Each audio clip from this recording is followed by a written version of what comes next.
माननीय गृह मंत्री जी।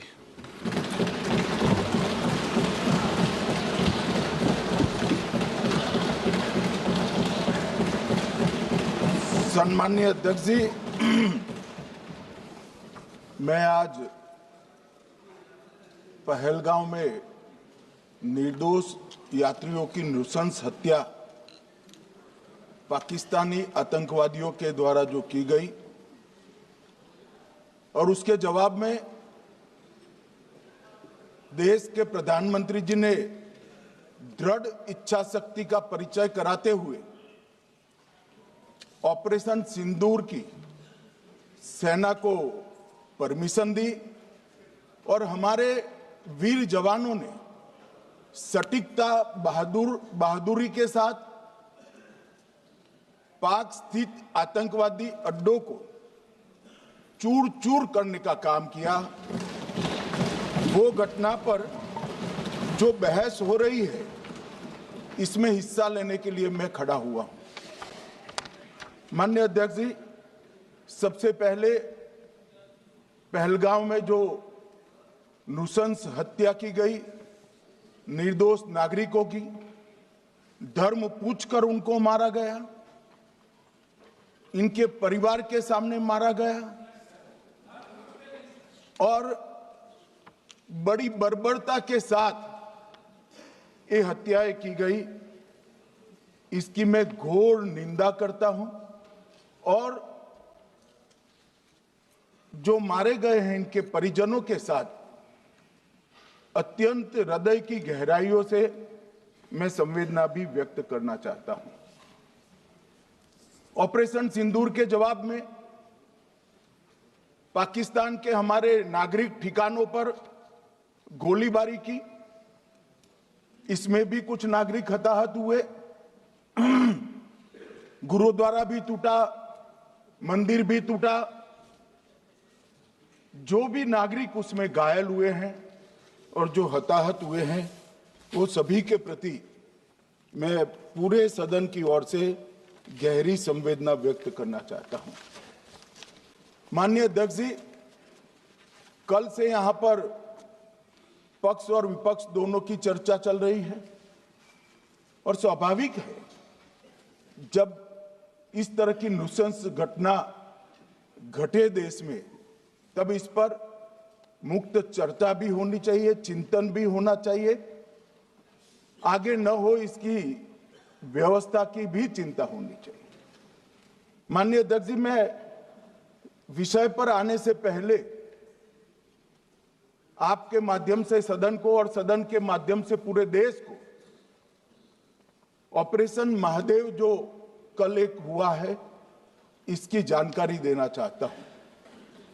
माननीय अध्यक्ष जी, कल ऑपरेशन महादेव में सुलेमान उर्फे फैजल जट, अफगान और जिब्रान, 3 आतंकवादी सेना, सीआरपीएफ और जम्मू कश्मीर पुलिस के संयुक्त अभियान में ऑपरेशन महादेव में मारे गए।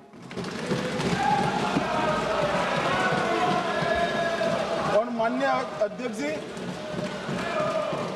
ये जो सुलेमान है, ए श्रेणी का लश्कर तोयबा का कमांडर था पहलगाम हमले में, और गगनगिर आतंकी हमले में वो लिप्त था। इसके ढेर सारे सबूत हमारी एजेंसियों के पास है।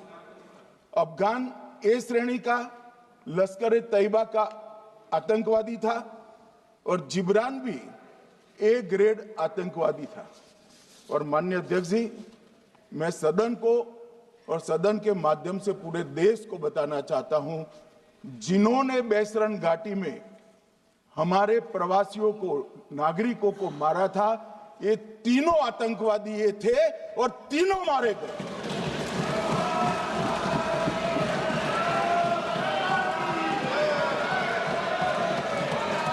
और मान्यवर, मैं आज इस सदन के माध्यम से सेना के पैरा 4, सीआरपीएफ के सारे जवान जो अभियान में शामिल थे और जम्मू कश्मीर पुलिस के जो जवान थे वो सभी को सदन और पूरे देश की ओर से बहुत बहुत साधुवाद देना चाहता हूं। माननीय अध्यक्ष जी, मैं इस ऑपरेशन महादेव के बारे में थोड़ा डिटेल में बताना चाहूंगा। ऑपरेशन महादेव की शुरुआत 22 मई 2025 को, एक प्रकार से तो जिस दिन हत्या हुई थी उसी दिन रात को 22 मई 2025 को हुई। जिस दिन हत्या हुई थी उसी दिन रात को एक सुरक्षा मीटिंग की गई थी जम्मू कश्मीर में। ये पूछ रहे थे, कोई गए नहीं, सिर्फ राहुल गांधी गए। अब आपकी आंख कौन से चश्मे से देख रही है मुझे मालूम नहीं। माननीय अध्यक्ष जी, 1 बजे हमला हुआ, मैं 5:30 बजे श्रीनगर में उतर चुका था। माननीय अध्यक्ष जी, अरे सुनो सुनो, मैं बताता हूँ ना 22 में, सुनो ना प्लीज, धैर्य रखकर सुनो, हमने आपको नहीं टोका है, सुनना पड़ेगा भाई, ऐसे नहीं चलेगा। माननीय अध्यक्ष जी, नहीं, पर बैठे बैठे मत बोलिए आप भी। माननीय अध्यक्ष जी, 23 अप्रैल को बैठे टिप्पणी मत करिए। एक सुरक्षा मीटिंग की गई। सभी सुरक्षा बल, सेना, CRPF, BSF, Jammu Kashmir police, और सबसे पहले उसमें निर्णय किया गया कि जो नृशंस हत्यारे हैं वो देश छोड़कर पाकिस्तान भाग न पाए, इसकी हमने पुख्ता व्यवस्था की और भागने नहीं। 22 मई को आईबी के पास एक ह्यूमन इंटेल आई और एक क्षेत्र के अंदर, दाची गांव क्षेत्र के अंदर आतंकवादियों की उपस्थिति की सूचना मिली। आईबी और सेना द्वारा दाचीकाम क्षेत्र में अल्ट्रा सिग्नल कैप्चर करने के लिए जो इंस्ट्रूमेंट हमारी एजेंसियों ने बनाए हैं, इसके द्वारा इस सूचना को पुख्ता करने के लिए मई से 22 जुलाई तक लगातार प्रयास किए गए। ठंड में ऊंचाइयों पर हमारे सेना के अधिकारी पैदल इनके सिग्नल प्राप्त करने के लिए घूमते रहे, आईबी के अफसर भी घूमते रहे, सीआरपीएफ भी घूमती रही, और मान्यवर 22 जुलाई को हमें सफलता मिली। सेंसर्स के माध्यम से आतंकवादी होने की पुष्टि मिल गई। तब 4 पैरा जो हमारी सेना का एक हिस्सा है, उसकी नेतृत्व में 4 पैरा के जवान, सीआरपीएफ के जवान और जम्मू कश्मीर पुलिस के जवान मान्यवर एक साथ ये आतंकवादियों को घेरने का काम किया। सेना, सीआरपीएफ, जम्मू कश्मीर पुलिस की मीटिंग भी की गई। जो 5 ह्यूमन एसेट्स थे उनको भी वहां भेजा गया, और कुल मिलाकर कल जो ऑपरेशन हुआ, इसमें हमारे निर्दोष नागरिकों को मारने वाले तीनों आतंकी मौत के घाट उतार दिए। मान्यवर, तीनों के नाम मैंने बताए हैं, सुलेमान उर्फे फैजल जट, अफगान और जिब्रान। मान्यवर, वो तो एक आशंका थी कि यही लोगों ने घटना की है, मगर मैं बाद में एनआईए की जांच पर आता हूं, एनआईए ने पहले से ही इनको, जिन्होंने आसरा लिया था, वो लोगों को गिरफ्तार कर रखा था। उनको खाना पहुंचाने वाले लोगों को अपने कब्जे में रखा था। तो जब आतंकवादियों के शव श्रीनगर आए, इनसे पहचान कराई गई। 4 लोगों ने पहचान लिया, यही 3 लोग थे जिन्होंने पहलगांव में आतंकी घटना को,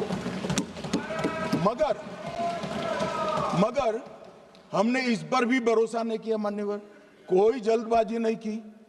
हमने जो आतंकी घटना स्थान से कारतूस मिले थे वो कारतूस का एफएसएल रिपोर्ट पहले से करा कर रखा था और चंडीगढ़ सेंट्रल एफएसएल के अंदर बैलिस्टिक रिपोर्ट के आधार पर उनका रिपोर्ट तैयार था।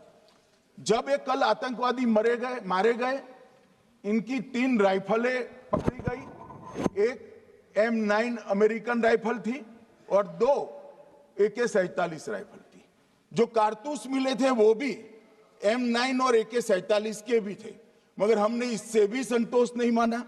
ये राइफलों को एक विशिष्ट विमान के द्वारा कल रात को 12 बजे चंडीगढ़ पहुंचा गया और पूरी रात फायरिंग कर कर इसके भी खाली खोखे जनरेट किए गए।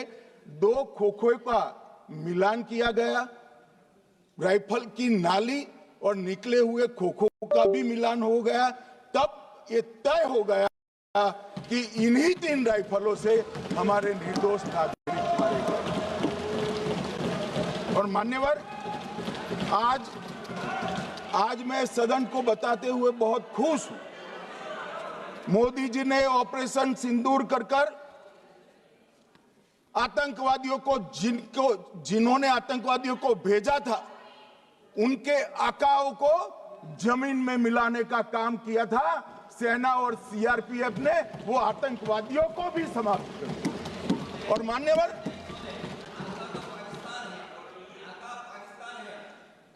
कौन पाकिस्तान से आपकी बात होती है क्या?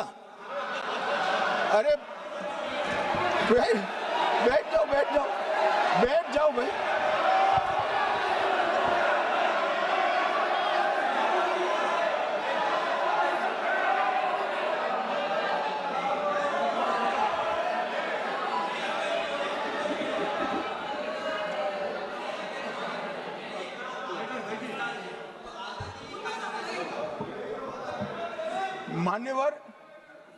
मान्यवर, मैं बताता हूं कैसे इनके आका मारे गए, वो भी नाम के साथ बताता हूं, जगह के साथ बताता हूं, घंटे, मिनट और सेकंड के साथ बताता हूं। मान्यवर, मैं तो अपेक्षा करता था कि जब ये सूचना सुनेंगे पक्ष विपक्ष में खुशी की लहर दौड़ जाएगी, मगर ये स्याही पड़ गई इनके चेहरे। क्या है मान्यवर, किस तरह की पॉलिटिक्स? भाई, आतंकवादी मारे गए, आपको इसका भी आनंद नहीं है?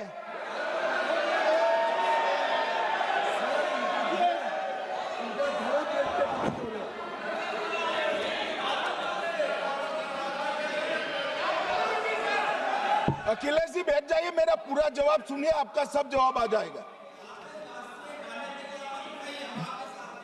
भाई, आप आतंकवादियों का धर्म देखकर दुखी मत होइए।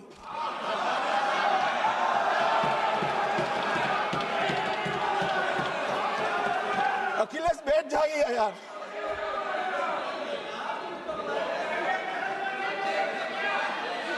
अखिलेश जी बैठ जाइए। मान्यवर, किसी को संशय रखने की जरूरत नहीं है। बैलिस्टिक रिपोर्ट मेरे पास है, मेरे हाथ में है और 6 वैज्ञानिकों ने इसको क्रॉस चेक किया है। सुबह 4:46 पर फोन पर मुझे 6 ने वीडियो फोन पर कहा है कि 100% वही गोलियां हैं जो वहां चलाई थी। मान्यवर, ये हमारे देश की सेना, सीआरपीएफ और जम्मू कश्मीर पुलिस, ये तीनों का एक साझा बहुत बड़ा कामयाबी है, जिस पर 140 करोड़ को नाज होना चाहिए, देश की जनता को नाज। मान्यवर, मैं तो गया था वहां पर जब ये घटना हुई। दूसरे दिन इनके परिजनों को मिला था। 6 दिन की शादी वाली बच्ची विधवा होकर मेरे सामने खड़ी थी। आज तक मैं वो दृश्य नहीं भूल सकता। मगर आज सारे परिजनों को मैं कहना चाहता हूं कि मोदी जी ने ऑपरेशन सिंदूर से भेजने वालों को भी मारा और हमारे सुरक्षा बलों ने जिनको भेजा था उनको भी मारा और एक ऐसा सबक सिखाया है कि आने वाले कई दिनों तक कोई ऐसी हिम्मत नहीं कर पाएगा। मान्यवर, मैं थोड़ा एनआईए की जांच के बारे में भी बताना चाहूंगा। मान्यवर, जिस दिन लश्कर ए तोयबा ने और इसके आउटफिट टीआरएफ ने इसकी जिम्मेदारी ली, उसी दिन हमने तय कर लिया था कि ये जांच एनआईए को सौंप दी जाएगी, क्योंकि एनआईए आतंकवाद के केसों की जांच के लिए, वैज्ञानिक तरीके से जांच करने के लिए और सजा कराने के लिए महारत हासिल की हुई विश्व मान्य एजेंसी है, जिसका सजा कराने का दर 96% से ज्यादा है। मान्यवर, हमने तुरंत ही इसकी जांच एनआईए को दे दी। हमने पूरी व्यवस्था की। सेना, बीएसएफ, सीआरपीएफ और जम्मू कश्मीर पुलिस ने कि लोग देश छोड़कर भाग न जाए। और मान्यवर, इसकी जांच की शुरुआत हुई। एक थकाने वाली बहुत लंबी जांच हुई है। जांच के दौरान मृतक के परिजन जो साथ में थे, उनको सभी को चर्चा किए गया। पर्यटकों, खच्चर वालों, पोनी वालों, फोटोग्राफर, कर्मचारियों, विभिन्न दुकान में काम करने वाले लोगों, कुल मिलाकर 1055 लोगों की लंबी 3000 घंटे से ज्यादा पूछताछ इंफॉर्मेशन के लिए की गई और इस सबको वीडियो पर रिकॉर्ड कर दिया गया। और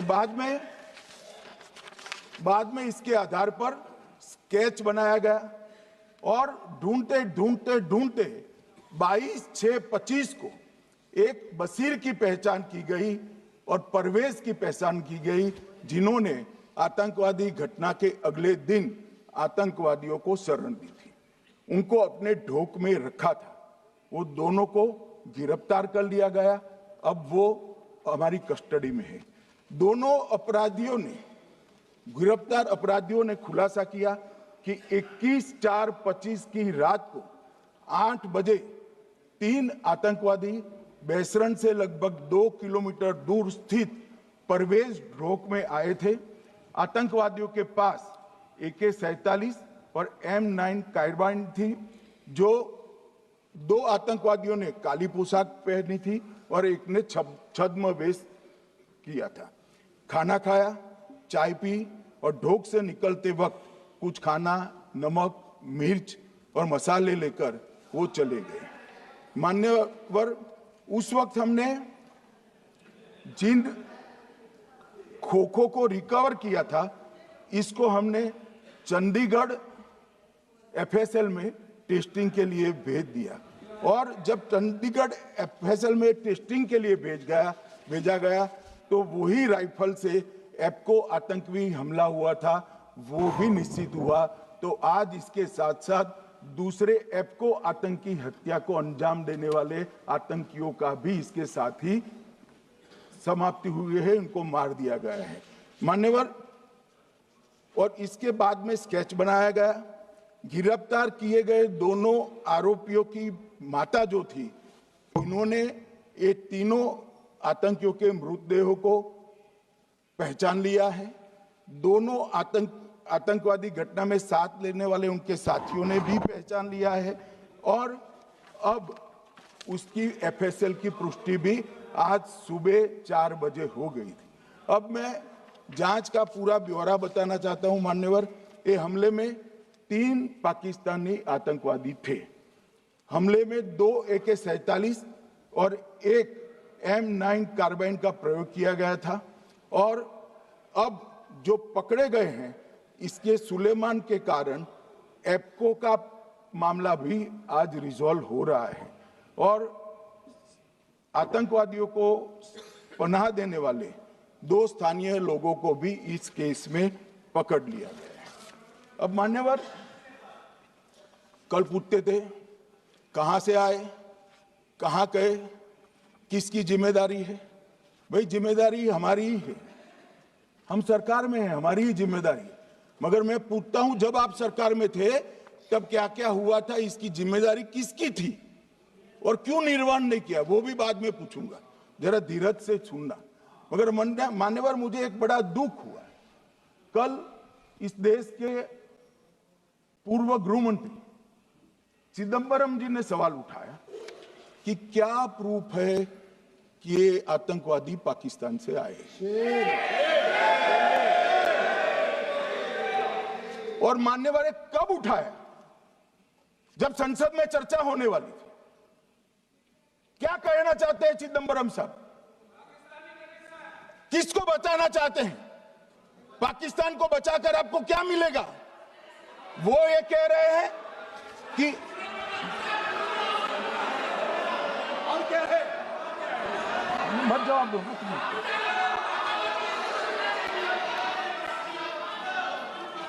मान्यवर हमारे पास, मैं आज चिदंबरम साहब को कहना चाहता हूं, मैं आज चिदंबरम साहब को आपके माध्यम से कहना चाहता हूं, हमारे पास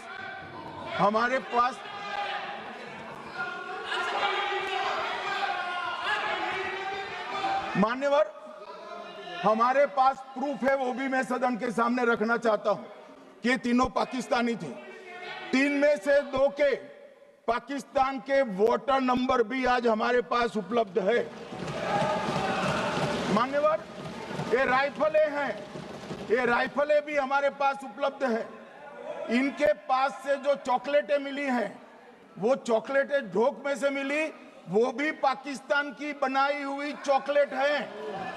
मान्यवर ये कहते हैं कि पाकिस्तानी नहीं थे, इसका मतलब पूरी दुनिया के सामने इस देश का एक पूर्व गृह मंत्री पाकिस्तान को क्लीन चिट दे रहा है। और मान्यवर वो पाकिस्तानी आतंकवादी नहीं थे ऐसा बोलकर श्री चिदंबरम अगर पाकिस्तानी आतंकवादी नहीं थे तो पाकिस्तान पर हमला क्यों किया, वो भी सवाल खड़ा कर रहे हैं। मान्यवर आज पूरी दुनिया ने हमारे संसद सदस्य गए थे, स्वीकारा था कि हमला पाकिस्तान ने किया है। और इस देश का गृह मंत्री जो कांग्रेस पार्टी से आता है, वो कहता है कि क्या सबूत है। अरे मुझसे मांगते, मैं दे देता। टीवी से मांगते हैं, पूरी दुनिया के सामने उजागर करते हैं, सब सुबह खड़ा करते हैं। पाकिस्तान को बचाने का इनका ये षड्यंत्र आज 130 करोड़ लोग जान रहे हैं। बच नहीं पाओगे आप लोग, बच नहीं पाओगे। मान्यवर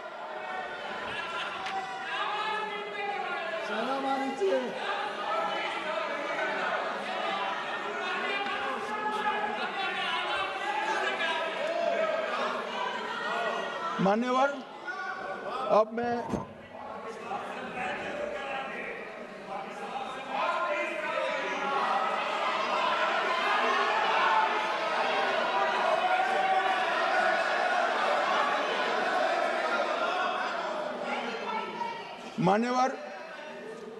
मैं पहलगांव आतंकी हमला और ऑपरेशन सिंदूर, ये दोनों घटनाक्रम के लिए मान्यवर ये अभी से थक जाते हैं।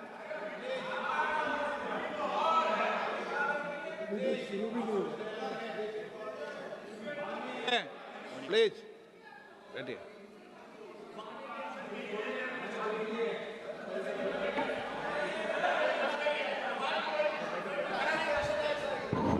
मान्यवर मैं आपके माध्यम से कहना चाहता हूं, थोड़ा धैर्य रखे भैया, अभी तो शुरू हुआ है, अभी तो शुरू हुआ है। मान्यवर मैं पहलगांव आतंकी हमला और ऑपरेशन सिंदूर के बारे में पूरा घटनाक्रम बताना चाहता हूं। कल ढेर सारे सवाल उठाए। वैसे तो मुझे लगता था कि कल रक्षा मंत्री जी के भाषण के बाद शायद कांग्रेस पार्टी सपोर्ट में भाषण देना शुरू करेगी और अगर थोड़ी बहुत जनता की इच्छा की परख होती तो वो ही करते, मगर नहीं करा, क्योंकि रक्षा मंत्री जी ने बहुत बारीकी से ऑपरेशन सिंदूर की सफलता, इसकी जरूरियात, इसकी प्रासंगिकता और इसके परिणाम, इसके बारे में बहुत अच्छे तरीके से सदन के माध्यम से पूरी देश की जनता के सामने रखा जाए। मगर फिर भी उन्होंने बहुत सारे सवाल किए।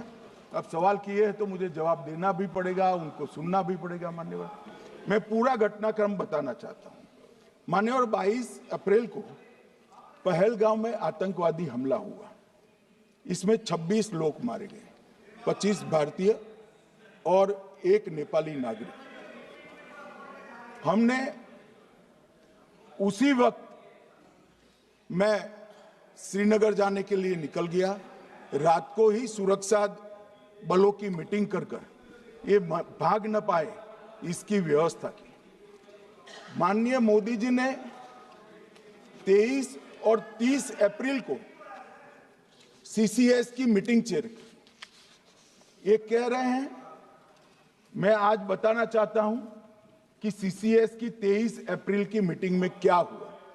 सबसे पहला कांग्रेस पार्टी का ब्लंडर था सिंधु जल संधि, इसको स्थगित करने का काम नरेंद्र मोदी जी ने।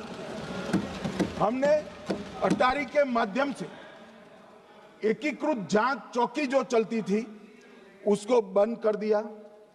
पाकिस्तानी नागरिकों के सार्क वीजा को सस्पेंड कर सभी को वापस पाकिस्तान भेजने का काम किया। पाकिस्तान स्थित उच्चायोग में रक्षा, सैन्य, नौसेना के सलाहकारों को अवांछनीय व्यक्ति घोषित किया। संख्या को 55 से घटाकर 30 किया और सीसीएस ने ये संकल्प लिया कि जहां पर भी ये आतंकवादी छुपे हैं उनको और उनकी ट्रेनिंग करने वाले अड्डों को सेना, पुलिस, सीआरपीएफ, बीएसएफ उचित जवाब देगी। मान्यवर, जिस तारीख को ये हुआ उसी दिन ये निर्णय हो चुका। मान्यवर, इसके बाद में कल गोगाई जी कहते थे मोदी जी 24 को पहलगाम जाने की जगह बिहार गए। सुनो यार। मान्यवर, मोदी जी जब ये पहलगाम घटना हुई यहां नहीं थे, विदेश में थे।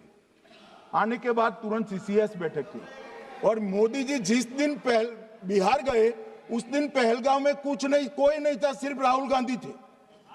सारे लोग चले गए थे, सारे लोग वहां से अपने अपने ठिकाने पर चले गए थे।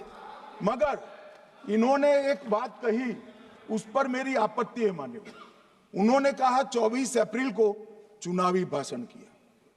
मान्यवर, देश का नेतृत्व करने वाले देश के प्रधानमंत्री की फर्ज होती है कि देश की संप्रभुता पर, देश के नागरिकों पर अगर ऐसा जघन्य हमला होता है तो जनता की भावनाओं के अनुरूप जवाब देना चाहिए। मान्यवर, मैं आज आपकी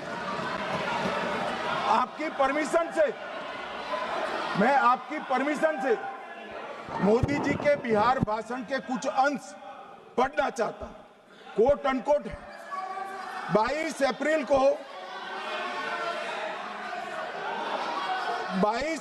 को पहलगाम का यह हमला केवल निहत्थे पर्यटकों पर नहीं बल्कि पूरे भारत की आत्मा पर एक दुस्साहसपूर्ण प्रहार है। आतंकवाद के प्रति दृढ़ और कड़ा रुख, आतंकियों और इसके हमले की साजिश रखने वालों की कल्पना से भी बढ़कर उनको सजा दी जाए। मान्यवर, महत्वपूर्ण है आतंकियों और इसकी साजिश रचने वाले दोनों को। आतंकियों की बची खुची जमीन भी मिट्टी में मिलाने का समय आ गया है। 140 करोड़ भारतीय इस बात के लिए एकजुट है कि आतंक के आकाओं की कमर तोड़ दी जाएगी। भारत हरेक आतंकवादी और उनके समर्थकों की पहचान करेगा, उनका पता लगाएगा और उन्हें दंडित करेगा। आतंकवाद कभी भी भारत की आत्मा नहीं तोड़ पाएगा। न्याय सुनिश्चित करने का मैं हर संभव प्रयास करूंगा। अनकोट। अब इसमें किसी को चुनावी भाषण दिखाई पड़ता है तो उसकी समझ शक्ति पर बहुत सारे सवालिया निशान लग जाते हैं। ये चुनावी भाषण नहीं है। आतंकवाद के खिलाफ लड़ने का 140 करोड़ भारतीयों का प्रतिघोष है जो मोदी जी ने वहां दिया। इनको चुनावी भाषण दिखाई पड़ता है। जैसे चश्मे होते हैं ऐसी ही दृष्टि होती है। मान्यवर, इसके बाद 30 अप्रैल को मान्यवर 30 अप्रैल को सीसीएस की बैठक हुई, पहले 23 को हुई थी। उसमें सशस्त्र बलों को पूर्ण ऑपरेशन की फ्रीडम दे दी गई। प्रधानमंत्री मोदी जी ने सीसीएस की उपस्थिति में रक्षा मंत्री, एनएसए और सेनाओं के प्रमुख के साथ बैठकर पूर्ण ऑपरेशनल फ्रीडम देने का काम किया और इसके बाद ये ऑपरेशन सिंदूर हुआ। मान्यवर, ऑपरेशन सिंदूर 7 मई को रात को 1:04 से 4 मिनट से 1:24 तक चला। उसमें पाकिस्तान के 9 आतंकी ठिकानों को ध्वस्त कर दिया और पूरी दुनिया ने इसके दृश्य देखे।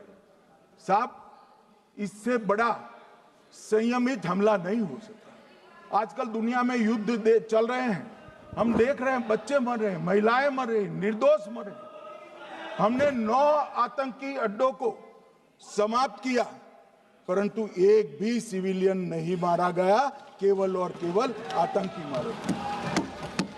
स्थान थे मरकज सुभान अल्लाह बहावलपुर, मरकज तैयबा मुरीद के, महमूना जाया कैंप सियालकोट, अरे नाम सुनो काम में आएंगे, सरजाल camp Sialkot, Sawai Nala camp Muzaffarabad, Syedna Bilal camp Muzaffarabad, Gulpur camp Kotli, Barnala camp बिंगबर्ग और अब्बास कैंप कोटली।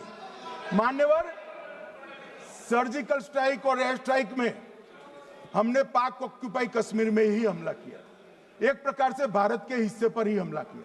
पाक ऑक्यूपाई कश्मीर हमारा ही, तो हमने तो हमारे हिस्से में हमला किया। मगर इस बार 100 किलोमीटर अंदर घुसकर पाकिस्तान की भूमि पर आतंकवादियों को तबाह करने का काम। और मान्यवर, ये आतंकी के ठिकानों पर हमला हुआ, इसमें मारा कौन गया? हाफिज मोहम्मद जमील जैसे मोहम्मद के प्रमुख मौलाना मसूद अजहर के बहनोई, मुदस्सर खादियान मरकज तैयबा मुरीद का प्रमुख, याकूब मलिक जेएम पदाधिकारी, मोहम्मद हमसा जमील जेएम ऑपरेटिव, मोहम्मद यूसुफ अजहर गंभीर रूप से घायल था फिर मारा गया, जैसे मोहम्मद का आमिर, मोहम्मद हसन खान गंभीर रूप से घायल था फिर मारा गया, जेएम ऑपरेटिव मोहम्मद हसन गंभीर रूप से घायल हुआ, अब्दुल मलिक, खालिद अबू अक्स और नोएम मलिक, इनका कोई पता ठिकाना नहीं। और मान्यवर, ये पूछते थे मुझे कल कि पहलगांव के दोषी कहां गए, वो पहलगांव के दोषी कहां गए? ये जो मैंने, अरे सुनो ना यार, ये जो 10 मैंने नाम पढ़े हैं, इसमें से 8 ये चिदंबरम एंड कंपनी के समय में आतंकवादी घटना घटाने वाले लोगों को नरेंद्र मोदी जी ने मारा।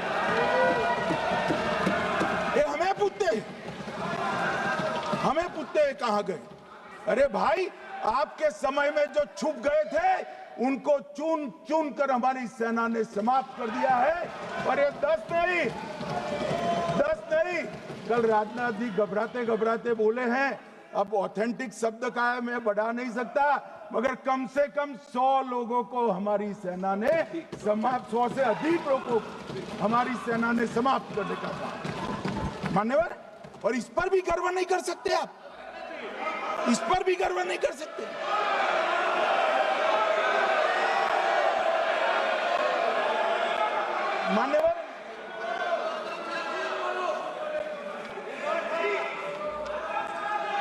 मान्यवर, 7 मई को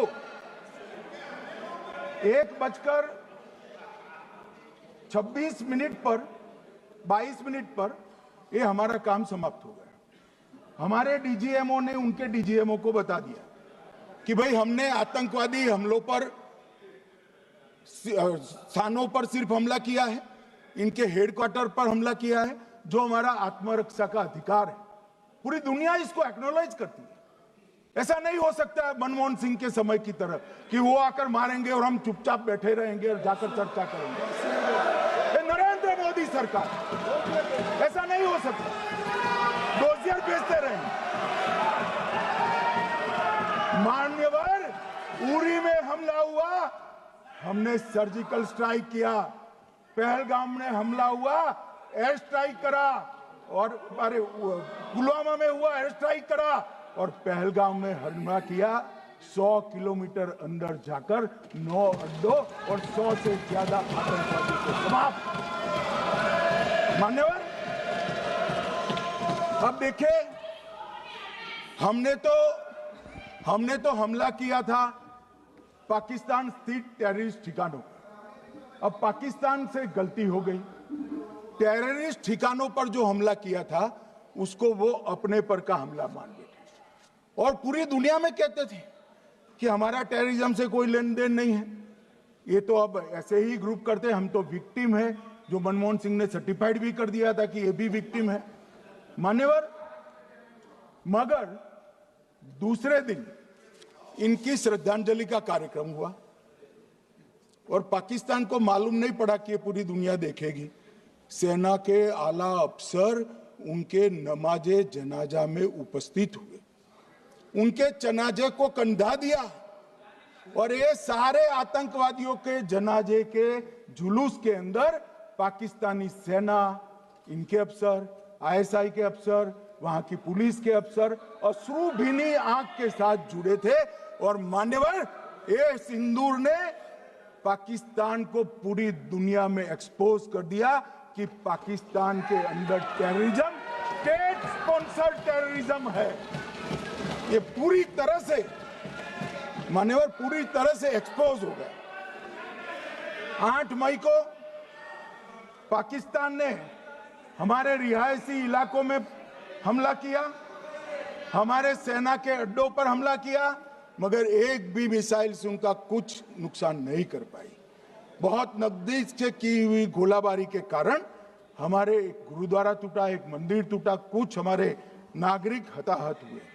और दूसरे दिन 9 मई को मोदी जी ने सेना को हुक्म दिया, एक मीटिंग करी, राजनाथ जी, मोदी जी, एनएसए, सेना के सारे अध्यक्ष, और जवाब देने का तय किया और उनके 11 एयरबेस को क्षतिग्रस्त करने का काम किया।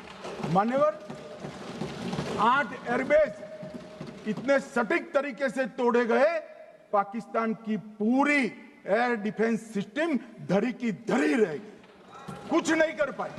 नूर खान चकलाला एयरबेस तोड़ दिया गया, मुरीद तोड़ दिया गया, सुगुर्दा तोड़ दिया गया, रफीकी तोड़ दिया गया, रहीम यार खान तोड़ दिया गया, जकोबाबाद तोड़ दिया गया, सुक्कुर और भोलारी भी तोड़ दिया।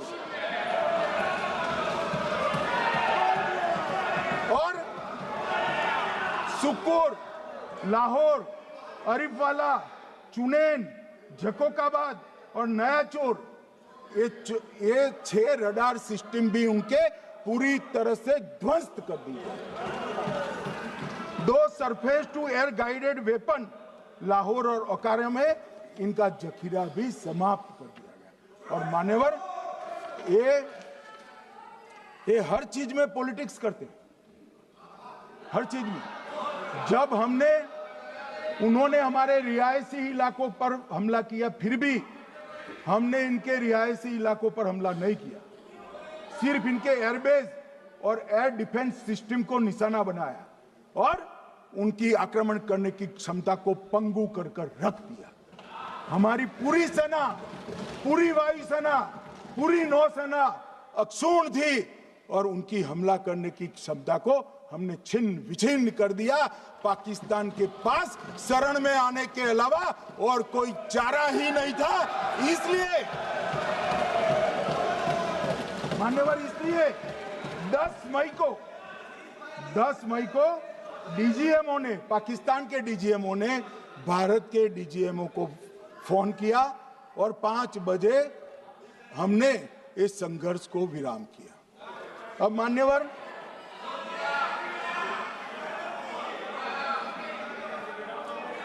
ये लोग कल सवाल उठा रहे थे कि इतनी अच्छी पोजीशन में थे, आपने युद्ध क्यों नहीं किया? युद्ध के कई परिणाम होते हैं मान्यवर, करना न करना वो सोचकर करना पड़ता है। मगर मैं इसी देश के इतिहास से कुछ घटनाएं बताना चाहता हूं। 1948 में मान्यवर, कश्मीर में हमारी सेनाएं निर्णायक बढ़त पर थी।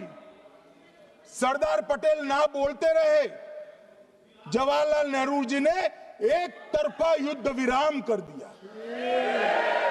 और मान्यवर, मैं बड़ी जिम्मेदारी के साथ कहता हूं, मैं इतिहास का विद्यार्थी हूं। पाक ऑक्यूपाई कश्मीर का अगर अस्तित्व है तो जवाहरलाल नेहरू जी की ये युद्ध विराम के कारण है। इसका जिम्मेदार जवाहरलाल नेहरू है। मान्यवर, 1960 में सरदार पटेल ने विरोध किया था, गाड़ी लेकर आकाशवाणी तक गए थे, घोषणा न करते दरवाजे बंद कर दिए थे। मान्यवर, 1960 में सिंधु जल पर भौगोलिक व रणनीतिक रूप से हम बड़े मजबूत थे और उन्होंने सिंधु समझौता क्या किया? 80% भारत का पानी पाकिस्तान को दे दिया। मान्यवर, 62 के लड़ाई की बात मैं बाद में करता हूं। 65 की लड़ाई में हाजीपीर जैसे स्ट्रेटेजिक जगह पर हमने कब्जा किया था। 66 में उसको लौटा दिया गया। मैं 71 के युद्ध की भी बात करना चाहता हूं। मान्यवर, 71 में कल राजनाथ जी ने भी बताया, पूरे देश ने इंदिरा जी का समर्थन किया था। उन्होंने पाकिस्तान के 2 टुकड़े कर दिए। बहुत बड़ी विजय थी भारत की और सदियों तक भारत इस विजय पर गर्व करेगा। हम सब भी करते हैं, हमें कोई आपत्ति नहीं। मगर हुआ क्या मान्यवर? युद्ध की विजय की चकाचौंध में क्या हुआ? 93 हजार युद्धबंदी हमारे पास थे, 93 हजार, और 15,000 वर्ग किलोमीटर क्षेत्र पाकिस्तान का हमारे पास था। 93 हजार युद्धबंदी, उस वक्त की पाकिस्तान की सेना का 42% और 15,000 वर्ग किलोमीटर क्षेत्र।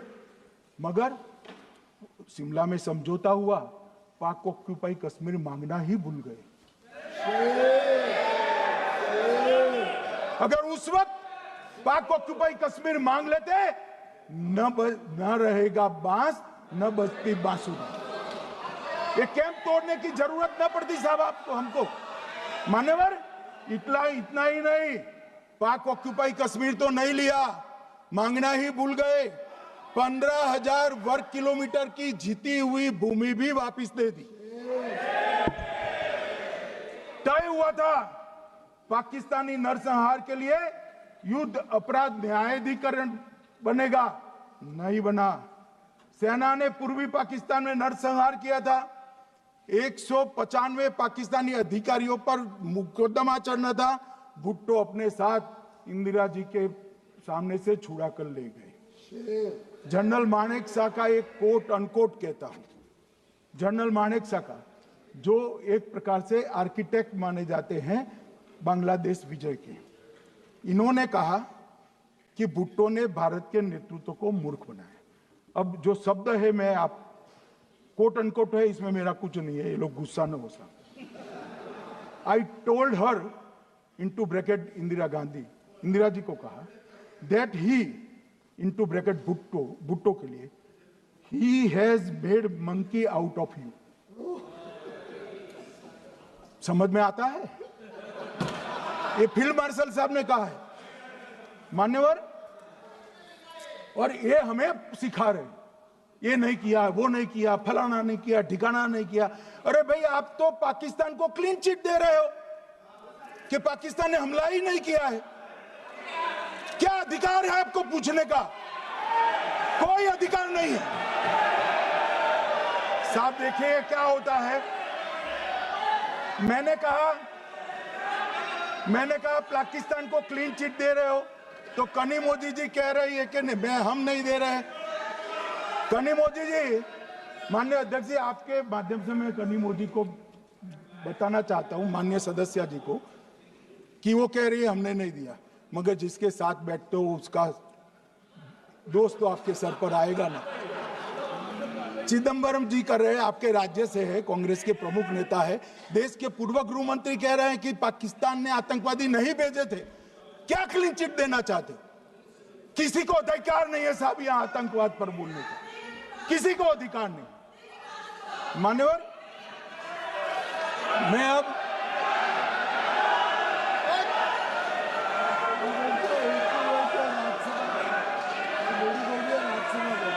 मान्यवर, मैं उनको बताना चाहता हूं, अभी आधा भी नहीं हुआ है, जरा सुनो।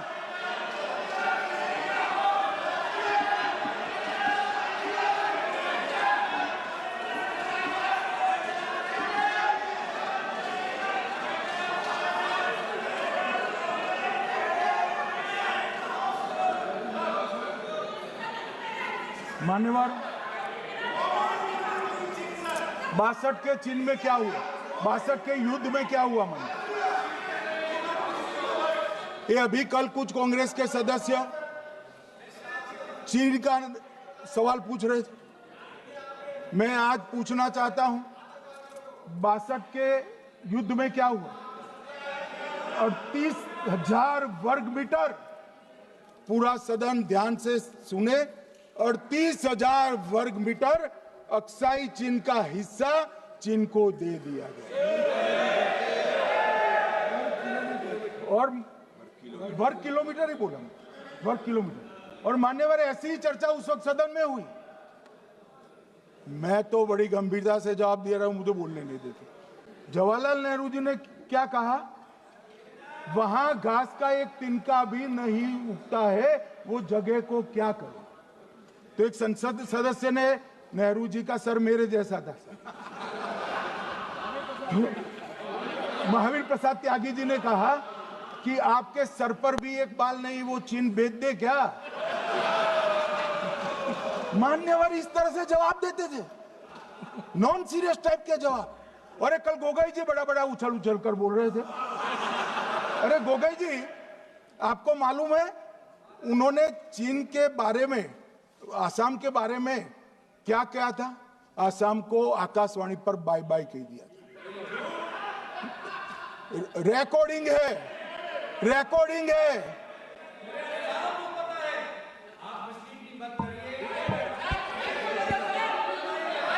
मान्यवर, मैं भी सहमत हूं, पूरे आसाम को पता है। मान्यवर,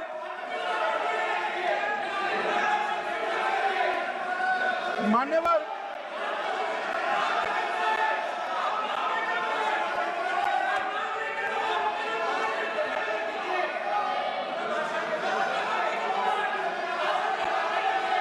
मान्यवर, मुझे मालूम है पूरे आसाम को पता है, इसीलिए तो वो विरोध पक्ष में बैठे हैं वहां पर आसाम में, पूरे आसाम को पता है। और मान्यवर,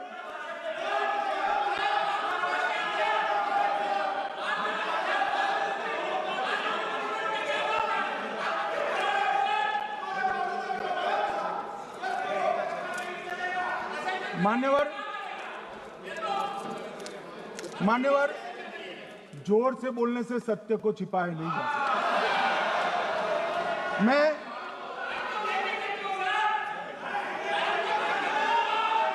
मान्यवर, मैं selected works of Jawaharlal Nehru series volume 29 पृष्ठ 231 पर से एक जवाहरलाल नेहरू जी के पत्र को कोट करना चाहता हूं।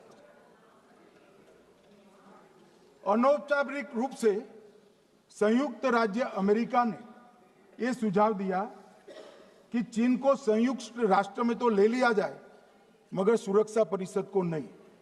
सुरक्षा परिषद में भारत को लेना चाहिए, यह अमेरिका का प्रस्ताव था। नेहरू जी ने कहा, हम इसे स्वीकार नहीं करते क्योंकि इससे चीन के साथ हमारे संबंध खराब होंगे और चीन जैसे महान देश को बुरा लगेगा। मान्यवर, आज चीन सुरक्षा परिषद में है और भारत बाहर है। मोदी जी प्रयास करें अंदर ले जाने का, इसका कारण जवाहरलाल नेहरू का ये स्टैंड है।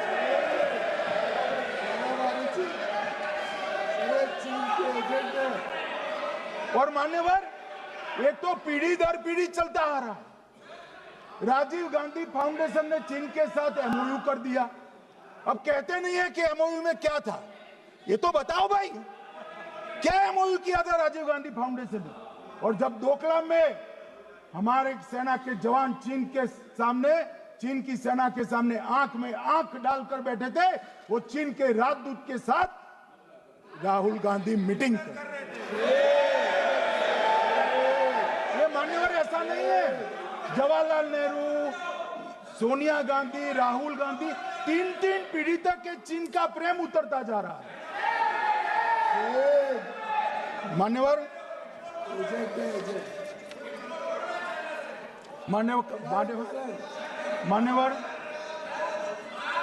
मैं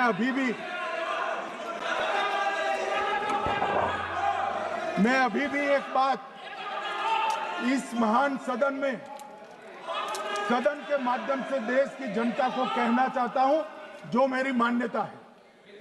ये सारी आतंकवाद की जड़ पाकिस्तान है और पाकिस्तान कांग्रेस पार्टी की भूल है। पार्टीशन स्वीकार न करते, पाकिस्तान कभी न होता। इन्होंने पार्टीशन को स्वीकार कर देश को तोड़ा है। मान्यवर, कल विदेश मंत्री जी बता रहे थे शर्म अल शेख सम्मेलन का बलूचिस्तान ब्लंडर, जिसने पाकिस्तान को हमारे साथ चर्चा करने के लिए इक्वल फुटिंग पर ला दिया। मान्यवर, अब ये टेररिज्म की बात करते हैं। मैं इसमें भी पूरे देश की जनता को टेररिज्म की विगत 20 साल की स्थिति से अवगत कराना चाहता हूं। मान्यवर, अटल जी की सरकार थी। 2002 में टेररिज्म को समाप्त करने के लिए अटल जी की सरकार, एनडीए की सरकार, भाजपा सरकार पोटा का कानून लेकर आई। मान्यवर, मैं सदन को याद कराना चाहता हूं, पोटा कानून का विरोध किसने किया था? किसने किया? कांग्रेस पार्टी ने किया। हमारे पास बहुमत नहीं था राज्यसभा में। मजबूरन हमने कानून को गिर गया, मजबूरन संयुक्त सत्र बुलाना पड़ा और पोटा कानून संयुक्त सत्र में पारित हुआ। देश नहीं भूल सकता मान्यवर। और पोटा कानून को रोककर आज भी कांग्रेस पार्टी के नेता जब बोले तब कहे, पोटा कानून को रोककर किसको बताना चाहते थे आप? किसको बचाना चाहते थे? पोटा तो आतंकवादियों के खिलाफ था। पोटा को रोककर अपनी वोट बैंक का उल्लू सीधा करने के लिए आप आतंकवादियों को बचाना चाहते। और मान्यवर, 2004 में अटल जी की सरकार गई, मनमोहन सिंह, सोनिया गांधी की सरकार आई। आते ही पहला काम क्या किया मान्यवर? पहली ही कैबिनेट में पोटा कानून को रद्द कर दिया। मैं फिर से पूछता हूं, किसके फायदे के लिए कांग्रेस पार्टी ने पोटा कानून रद्द किया? जवाब दीजिए जरा यहां पर। और मान्यवर, इसके बाद क्या हुआ? 2004 के दिसंबर में पोटा कानून रद्द हुआ। 2005 में अयोध्या में रामलल्ला के टेंट पर हमला हुआ, आतंकवादी मारे गए। मुंबई लोकल ट्रेन 2006, 5 में रामलला पर हमला, 6 में मुंबई ट्रेन में बम धमाके 187 लोग मारे गए। 2006 डोडा उधमपुर में हिंदुओं पर हमला, 34 लोग मारे गए। 2007 हैदराबाद 44 लोग मारे गए। 2007 यूपी लखनऊ वाराणसी 13 लोग मारे गए। रामपुर सीआरपीएफ कैंप वहां पर हमला हुआ 2008 में। 2008 में श्रीनगर के आर्मी के काफिले पर हमला हुआ, 10 सुरक्षा बल मारे गए। मुंबई आतंकी हमला 2008 में हुआ, 246 लोग मारे गए। जयपुर में 8 बम धमाके हुए, 64 लोग मारे गए। 2008 में अहमदाबाद में 21 बम धमाके हुए, 57 लोग मारे गए। दिल्ली में 2008 में 5 धमाके हुए, 22 लोग मारे गए। और पुणे की जर्मन बेकरी 17 लोग मारे गए। वाराणसी में 10 में धमाका हुआ, 11 में मुंबई में 3 धमाके हुए, 27 लोग मारे गए। अब मैं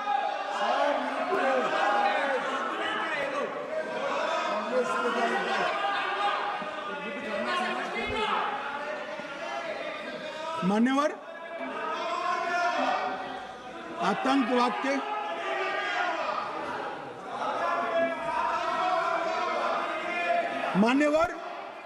आतंकवाद के खिलाफ लड़ाई होती, कभी वो हमला करते हैं, मगर सवाल ये है कि इन्होंने 5 से 11 के बीच में 27 जघन्य हमले किए, 1000 के करीब लोग मारे गए। आपने क्या किया? क्या किया आपने? जवाब दीजिए, क्या किया?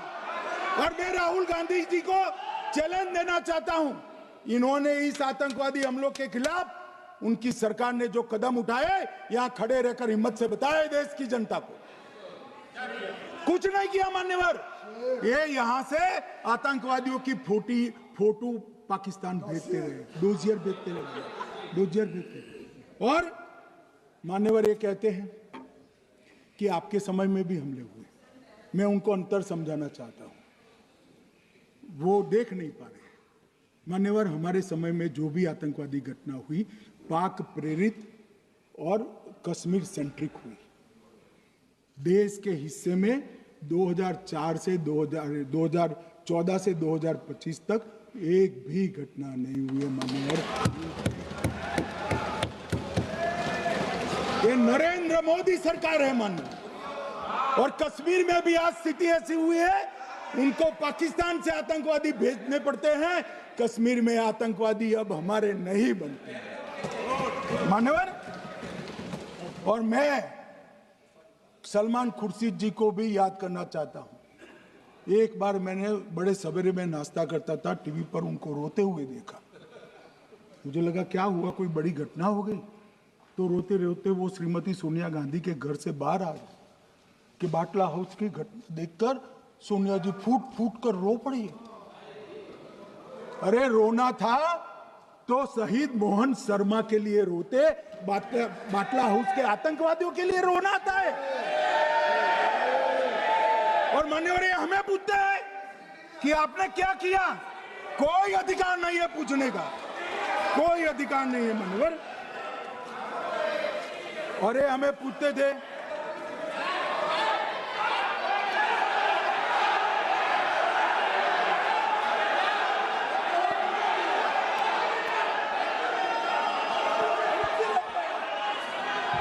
मान्यवर, अभी 25% बाकी।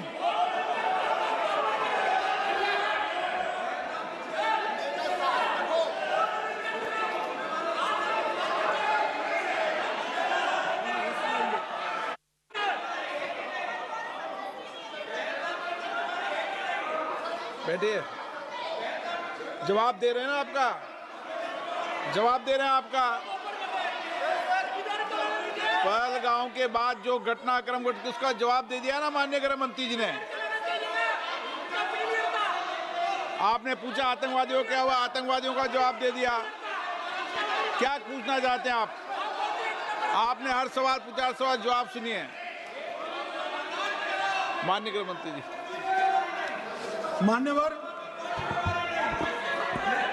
मान्यवर, इन लोगों को कल ऐसा था कि ये जो बेसरन के गुनहगार है वो पाकिस्तान भाग गए, तो बड़े आवाज से पूछते थे भाग गए भाग गए भाग गए, गृह मंत्री क्या करता है, जिम्मेदारी ले। हमारी तो सेना ने ठोक दिया, सीआरपीएफ ने ठोक दिया। मान्यवर, अब मेरा तो जवाब बनना ना देता है ना वो मांगना बनता है, मगर मैं उनको कुछ पूछना चाहता हूं।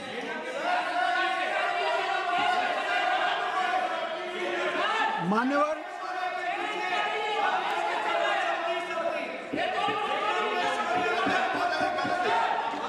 प्लीज, मारेगी तो सेना है ना, सेना अब ऐसे भी मारेगी ना, तो वो भी ये कह रहे हैं सेना और सीआईएसएफ ने मारा।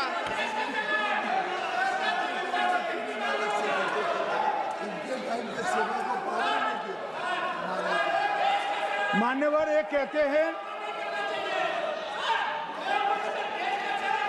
साहब इसको बिठाओ जरा।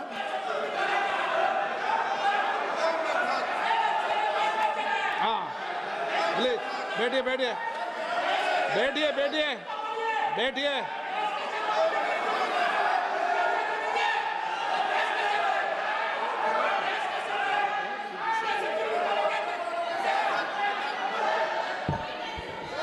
सबको मान्यवर, ये लोग मुद्दा उठाना चाहते हैं तो जरूर उठाए। मैं आज सुबह ही सलमान खुर्शीद जी का वो इंटरव्यू मेरे मोबाइल में रिजर्व कर आया हूं। आप जब भी कहोगे ये पूरे टीवी पर बताने के लिए मैं तैयार हूं। सेव कर आया हूं। इनकी इच्छा है तो कल एक समय तय करिए, यहां बता दीजिए चारों टीवी में, और देश की जनता भी देख ले।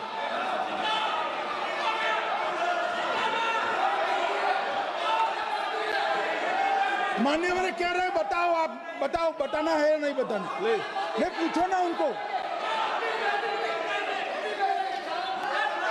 Please please.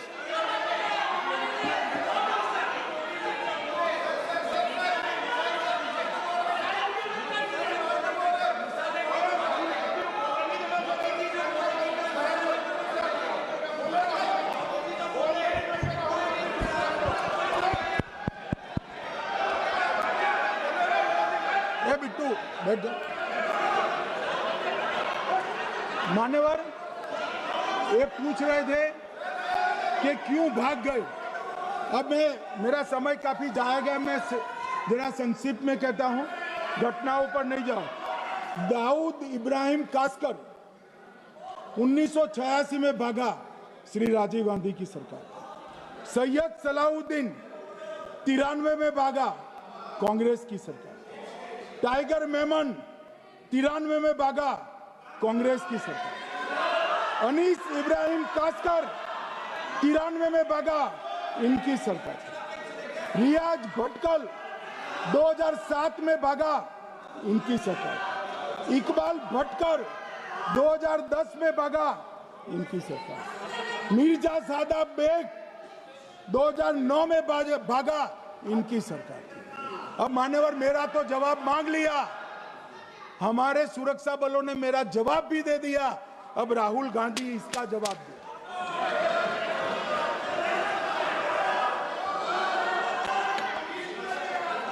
मान्यवर, अब मैं कश्मीर के विषय में मैं बात करना चाहता हूं। कल कहते थे कि गृह मंत्री ने भाषण किया था कि 370 की कलम जाएगी तो आतंकवाद कम हो जाएगा। क्या हुआ? मान्यवर, मेरा हिसाब देना बनता है। हम भारतीय जनता पार्टी के कार्यकर्ता हैं, ये नरेंद्र मोदी जी की सरकार है, हम जवाबदेह होते हैं जनता के प्रति, संसद के प्रति और देश के हितों के प्रति। मैं आज देश की जनता के सामने 2004 से 14 और 2015 से 25 10-10 साल का लेखा जोखा रखना चाहता हूं। 2004 से 14 में अखंड सोनिया मनमोहन की सरकार थी 10 साल की, और 15 से 25 अखंड रूप से नरेंद्र मोदी जी की सरकार। कश्मीर में टेरर इंसिडेंट 7,217 हुए थे 2004 से 14 में। 70% की कमी के साथ 2150 हो गए 1525। नागरिकों की मृत्यु 2004 से 14 में 1770 हुई, 2015 से 25 में कम होकर 357 हो गई, 80%। सिक्योरिटी फोर्सेस की मृत्यु 1060 हो गई उस वक्त, और हमारे समय में 542 हुई, और टेररिस्टों की मृत्यु में 123% की वृद्धि हुई। ये हमें पूछ रहे हैं क्या हुआ? आंकड़े से भाग नहीं सकते भाई, आंकड़े से भाग नहीं सकते। और अब मैं कहता हूं कि धारा 370 ने कश्मीर में आतंकवादी इकोसिस्टम को नष्ट कर दिया है, जिस धारा 370 को आपने इतने साल तक बचा कर। हमने जीरो टेरर प्लान बनाया है, एरिया डोमिनेशन प्लान बनाया है, मल्टी लेवल डिप्लॉयमेंट किया है, सुरक्षा जेलें बनाई हैं, 98% ट्रायल अब वीडियो पर हो रहे हैं, हमने संचार साधन बसाए हैं, और 702 फोन विक्रेता जेल में डाले, 2667 सिम कार्ड बन गए। हमने, एक जमाना था साहब 10-10 हजार लोगों के जनाजे निकलते थे, पूरे देश ने घटनाएं देखी होगी, बुरहान वानी मर गए, फला मर गए, ढिका मर गए, 10-10 हजार। अब जो मारा जाता है उसको वही दफना दिया जाता है। किसी भी आतंकवादी को उसका महिमा मंडन करने के लिए जनाजे की इजाजत नरेंद्र मोदी के शासन में नहीं। मान्यवर, आतंकवादियों के सगे वाले और समर्थक चुन चुन कर हमने नौकरियों से निकाले, पासपोर्ट रद्द कर दिए हैं, गवर्नमेंट कॉन्ट्रैक्ट रद्द कर दिए हैं, 75 से ज्यादा आतंकी समर्थकों को कोर्ट से ऑर्डर लेकर सरकार से बर्खास्त कर दिया गया है। बार काउंसिल उनके समर्थकों से भरी थी, सस्पेंड कर नया लोकप्रिय चुनाव हमने कराया है। मान्यवर, कई संगठन बैन करे, मैं बाद में बताता हूं। विशेष यूएपीए अदालतें बनाई हैं, लगभग मार्च 22 से 25 के बीच में यूएपीए के 2267 मामले हमने जब्त किए हैं, दर्ज किए हैं, 374 कुर्की की है। और परिणाम क्या है मान्यवर? ये पूछ रहे हैं परिणाम क्या है? शुतुरमुख वृत्ति से अगर मिट्टी में सर रखकर बैठोगे तो कुछ नहीं, सूर्य भी नहीं दिखेगा। मान्यवर, परिणाम आया है। पहले ऑर्गेनाइज टॉन्ट पेल्टिंग साल की 2654 होती थी एवरेज इनकेस में। कितनी मान्यवर? 2654 पथराव होते हैं, 2024 में 0 हो गए। मान्यवर, ऑर्गेनाइज हड़ताल पाकिस्तान से ऐलान करते थे, घाटी बंद रहती थी। पाकिस्तान की भी हिम्मत नहीं है, घाटी में भी हिम्मत नहीं है। इनके समय में साल में 132 दिन घाटी बंद रहती थी, अब ऑर्गेनाइज हड़ताल 3 साल से 0 है। मान्यवर, टॉन्ट पेल्टिंग में नागरिकों की मृत्यु हर साल 112 होती थी, 3 साल से नागरिकों की मृत्यु 0 है। मान्यवर, जख्मी होते थे 6235 लोग टॉन्ट पेल्टिंग में, आज 0। मान्यवर, आज मैं बताता हूं, एक समय में हुर्रियत के नेताओं को यहां वीआईपी ट्रीटमेंट मिलती थी, हुर्रियत के साथ चर्चा करते थे, और ये हुर्रियत वाले आते थे, रेड कारपेट पूरा रोड खाली कर सीधा आता था, और मनमोहन सरकार के दूत इनके साथ चर्चा करते थे। सारे हुर्रियत के कंपोनेंट हमने बैन कर दिए हैं, सारे जेल की सलाखों के पीछे। हम कोई हुर्रियत से बात करना नहीं चाहते। मैं सदन में नरेंद्र मोदी जी की नीति दोहराना चाहता हूं। हुर्रियत टेररिस्ट संगठनों के आउटफिट है, हम इनसे बात नहीं करेंगे। हम अगर किसी से बात करेंगे तो घाटी के युवाओं के साथ बात करेंगे, हुर्रियत के साथ बात। मान्यवर, चुनाव के दौरान डर का माहौल होता था, अब 98.3% मतदान हुआ पंचायत चुनाव। कांग्रेस की बंद बहिष्कार का समय बंद हो गया। सेपरेटिस्ट बात करना चाहते थे, अब वो नहीं कर सकते। और मान्यवर, 2019 के बाद हमने कितने संगठन बैन करे, मैं बोलना चाहता हूं, थोड़ा समय चाहिएगा मान्यवर। The TRF, people's anti fascist front, Tehreek ul Mujahideen, Jamaat ul Mujahideen Bangladesh Hindustan, Jammu Kashmir Ghaznavi force, Khalistan tiger force, Hizb ut Tahrir, Jamaat Islami, जो जमात इस्लामी ने पूरे पाकिस्तान के अंदर एक प्रकार से अलगाववाद का जहर घोला, वो जमात इस्लामी आज बंद कर दिया गया। Jammu Kashmir liberation front, Jammu Kashmir democratic freedom party, Muslim league Jammu Kashmir, Tehreek Hurriyat, Muslim conference Sumji गुट, Jammu Kashmir national front, Jammu Kashmir peoples freedom league, Jammu Kashmir peoples league, Jammu Kashmir Ittehadul Muslimeen Awami action committee, Sikh for justice और पॉपुलर फ्रंट ऑफ इंडिया को भी हमने बैन किया। और ये शांति ऐसे नहीं हुई है। और ये कहते हैं कि एक भी घुसपैठ नहीं होती है। कभी गए हो आप पाकिस्तान? तो कई बार गए हो गया, सीमा पर गए हो पाकिस्तान, तो कई बार गए हो। फिर से बोलता हूं, सीमा पर गए हो, सीमा के माध्यम से पाकिस्तान गए हो। हमारे जवानों की कठिनाई देखो साहब, -43 डिग्री में पहाड़ पर रहकर नदी नालों के बीच में चौकी करते हैं। कोई घुस गए तो क्या हुआ? कोई घुस गया, वो बचेगा नहीं।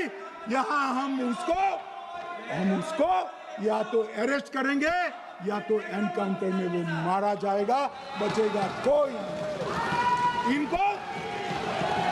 इनको सीमा की भौगोलिक कठिनाइयां मालूम नहीं। वहां मान्यवर कई नदी नाले हैं, वेग से पानी आता है, -46 डिग्री टेम्परेचर है, नीचे सुरंगें बनाते हैं। और ये तो ऐसे कह रहे हैं घुस गए। अरे भाई, आपके मन में तो, आपके समय में तो घुसने की जरूरत ही नहीं थी। आप बुलाते थे वीजा देकर, क्यों घुसेंगे? घुसने की जरूरत ही नहीं। जैसे आप पाकिस्तान जाते हो वैसे वो यहाँ आते। मान्यवर, अब ये कैसे हमें पूछ सकते हैं? मान्यवर,